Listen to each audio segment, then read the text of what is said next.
Hello guys, welcome to Tech Tricks tutorial. In today's video, I will show you how to make your single-player Minecraft world multiplayer.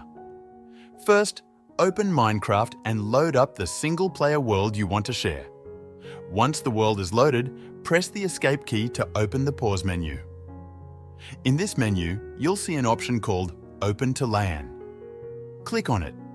A new screen will appear where you can customize the multiplayer settings.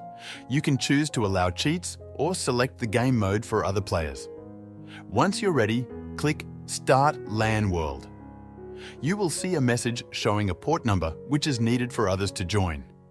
If your friends are on the same network as you, they can now open Minecraft, go to Multiplayer, and your LAN world should appear in the list.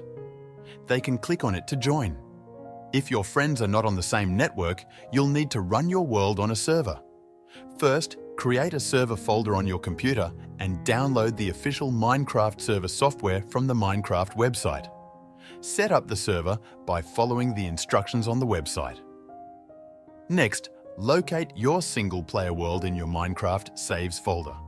You can find it by going to the Minecraft folder on your computer.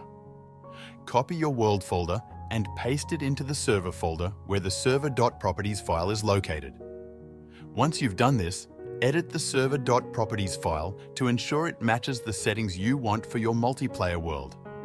Then, start the server by running the server file. Share your public IP address or use a third-party service like Hamachi to allow your friends to connect if they are not on your network. Your single-player world is now accessible as a multiplayer server. Thanks for watching this tutorial. If you found this video helpful, please like and subscribe to our channel for more tech tips and tutorials.